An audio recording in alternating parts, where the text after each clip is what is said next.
Hello, everyone. Hi, welcome. So how are you doing today? Good? Yeah? It's a wonderful day, isn't it? Well, let me fix that for you. I'll talk about jobs. Can I have, please, a quick show of hands? Raise your hand if you either work or if you know somebody close to you who works in any of these areas. How about driving? That's trucks, delivery, buses, taxis, anything. Raise your hand. How about janitors, house cleaning, cashiers, or no one? No one knows anyone who works? Okay, good. Secretaries, real estate, accounting, retail, manufacturing, journalism. Okay, I'd say about 70% of you. Good. Good. Robots will steal your job. Laughter, ridicule, contempt. This is how I was greeted by the establishment of economists about 4 years ago when I first started thinking about these issues. At the time, I helped start an organization called the Zeitgeist Movement, and we were thinking of ways on how to build a better society. Now, at the time, nobody took us seriously, but things have changed now. What changed? Well, very few people are laughing. 2009, Martin Ford comes out with Lights in the Tunnel, where he paints a picture of an increasingly automated economy. Lots of jobs are being replaced by machines, and very few new jobs are being created.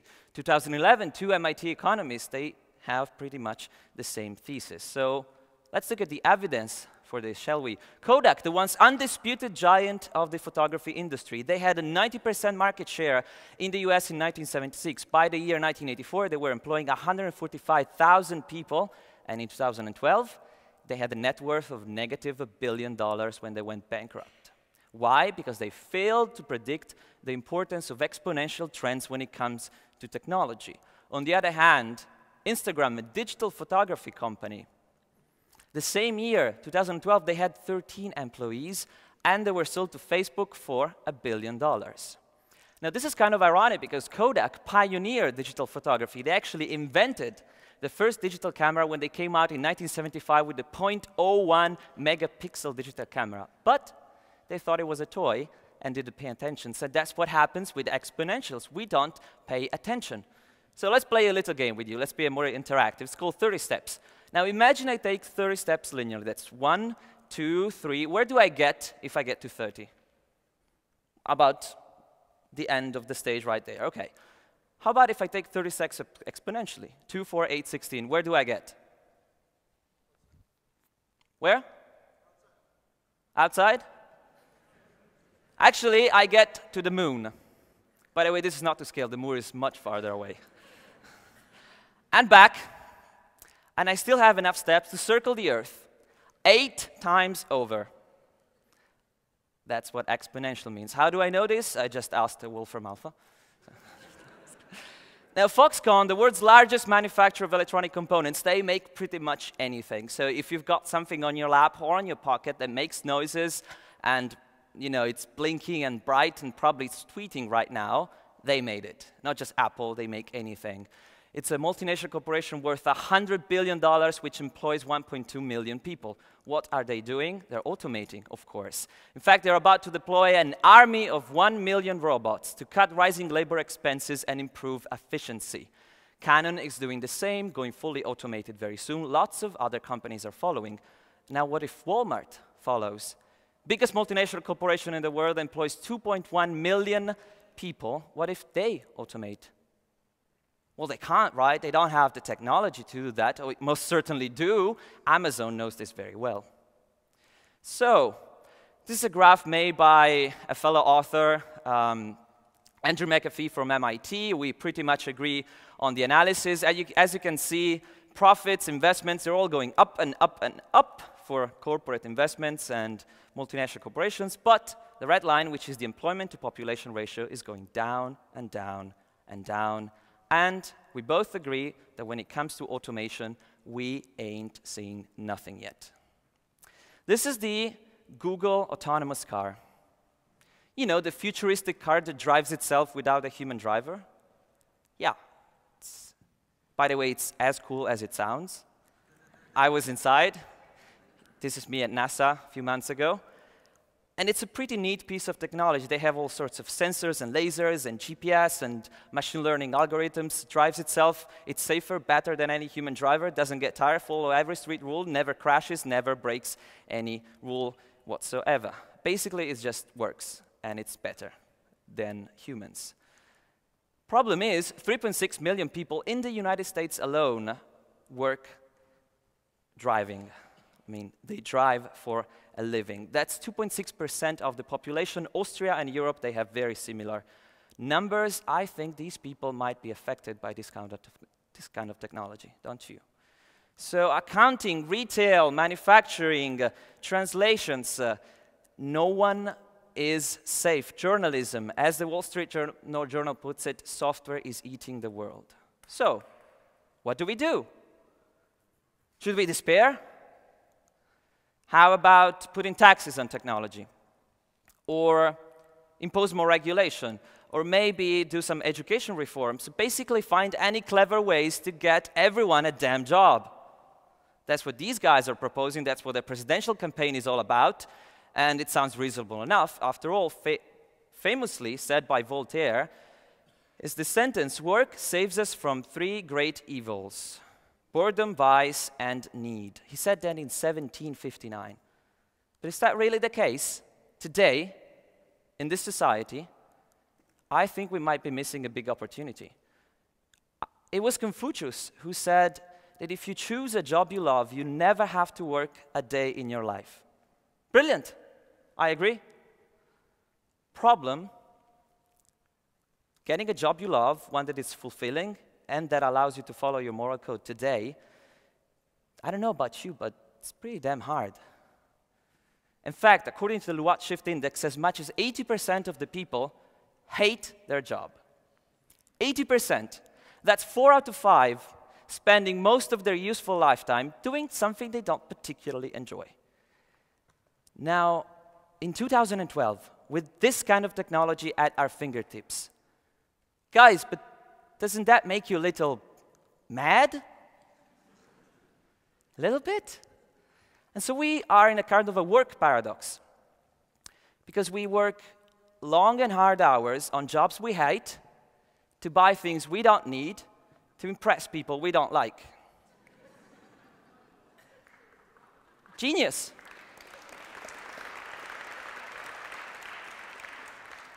And so we have to adjust to what the economy allows us to perform. And the sad reality is that most jobs, unfortunately, are neither fulfilling nor do they create any value for society. And I don't think I have to name which jobs. I think you know which ones. By the way, they're going to be automated very soon, and I suspect within our lifetime. So we're screwed. That's the end of my talk. Bye. Now, I think there is light in the tunnel, because I spent years researching this problem, and I think I might have cracked it. I might have discovered what the purpose of life is.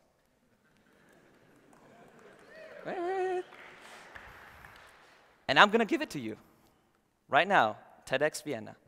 Would you like to know? Okay, here it goes. The purpose of life is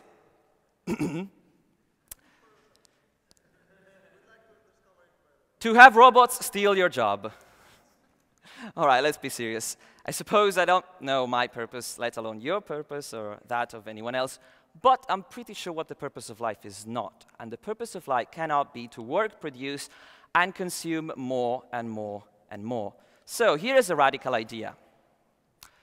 The goal of the future is full unemployment, so we can play. That's why we have to destroy the present politico-economic system. This is no light statement, considering it comes from legendary author and futurist Arthur C. Clarke. You see, I think we must do away with the absolutely specious notion that everybody has to earn a living.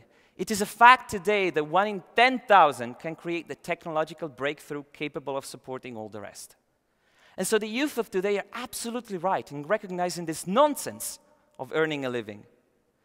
And so we keep inventing new jobs because of this false idea that everyone has to be employed at some kind of a drudgery or another, because according to Darwinian Malthusian theory, they must justify their right to exist. And so we have inspector of inspectors of inspectors and people making instruments for inspectors to inspect inspectors. The true business of people should be to go back to school and think about whatever they were thinking about before somebody came along and told them they had to earn a living. I know what you're thinking. These are naive words. Words of a young mind, oblivious to the intricate and complex fabric of society and the economic system. That might be true. Good thing they're not my words, though, but that of genius futurist Buckminster Fuller, interviewed in 1970 by New York Magazine. Now, okay, this is all very nice, but look, we gotta face reality, okay? Tomorrow, gotta go to work. Well, tomorrow is Sunday, but on Monday, we gotta go to work. We buy food, pay the rent, pay the bills. Look, you can't just, leave everything. So how do you solve this problem now? As I said, I spent years researching this problem. So here's the short answer. There is no short answer. That's why I wrote a book to explain this. And I spent the last years traveling some 20 countries. I went to NASA. I studied at Singularity University. And I spoke with some of the greatest minds on this planet to tackle this problem. As it turns out, you need a plan. And not just any plan. You need a multi-year plan that involves lots of people. And everyone has a different plan. So it's pretty complicated, kind of short in time, and they told me to keep it simple, the TED guys. So I made a picture of two possible futures. To the left, we've got exponential technologies and limited resources. I think that's a fair assumption to make. We add the need for growth and labor for income. That's the basis of every society today. To me, in a few years, that equals to mass unemployment, runaway climate change, resource depletion, starvation, worldwide violence, and civil unrests. Not too nice.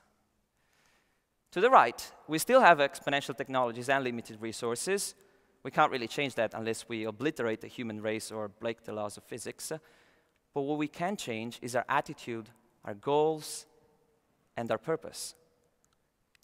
Open source, DIY innovators, self-sustaining communities. I think this will redefine the idea of work. By letting go of the idea of infinite growth and labor for income, we can use our ingenuity. Instead of finding clever ways to get everyone a new job, maybe useless, we can use the same ingenuity to work less, have more free time, have more fulfilling lives, restore global resource balance, and generally have a more resilient system. So, you, sir, are a techno-utopian. You believe technology solves everything. That's what everyone tells me. To the contrary, I believe technology is merely a facilitator of your intention. Look back to the picture. If you subscribe to the idea that we have infinite needs that require an infinite amount of work and infinite growth to be satisfied, which, by the way, is impossible, exponential technology will help you get there exponentially faster to these awful results. Okay, but we've been living like this for thousands of years. Are we supposed to just give that up? Isn't that against human nature? Well, we had slavery for thousands of years. We gave that up. I believe we are at the dawn of a new civilization. But we can only evolve as a society if we are ready to accept that some of the assumptions that we most hold dear, we have to let go of them. Technology was never meant to increase productivity and growth so we can work longer hours anywhere, anytime, on any device. That's insanity. It was meant to make our lives better. And by the way, this isn't anything new. People have been talking about this for ages. Aristotle, 2,300 years ago, said exactly the same thing. So why hasn't this happened in 2,300 years? Well, I believe you need three conditions satisfied in order to achieve massive social change. You need the vision, the resources, and the technology to fulfill your dreams. So in the past, we had the vision and the resources, but we didn't have the technology. And now we have the resources for a little more still, and we certainly have the technology, but we've lost our way. I believe we are fighting a lost battle. We can't win against nature and its limited resources. We depend on nature. And we certainly can't win against robots and AI and their exponentially increasing intelligence. But we can win with them. So, ladies and gentlemen, brothers and sisters, comrades and friends, we have many challenges ahead of us as a species, among which runaway climate change, increasing inequality, and massive unemployment. And I believe we can solve all of these challenges and more if we change our vision, our perspective, our focus, what drives our lives. And so I wrote this book, which is called Robots Will Steal Your Job, but That's Okay. And it can be more than okay, it can be marvelous. I believe every human being is an invaluable masterpiece from the moment they're born. And we, as a species, we are meant for great things, greater than we can even conceive right now with our limited brains. And compulsory work for the sake of survival is an obstacle that prevents us from achieving these goals. And so since then, I started giving speeches and talks around the world, and I co-founded a benefit corporation with other 3 extraordinary individuals from NASA and Singularity University that I hope will inspire people to do just that, to make this world a reality, to express their full cognitive and intellectual potential. And then I look back to my past, and I realize I'm 26 years old, almost 27. I'm getting old. And then I look at the future, and I say this.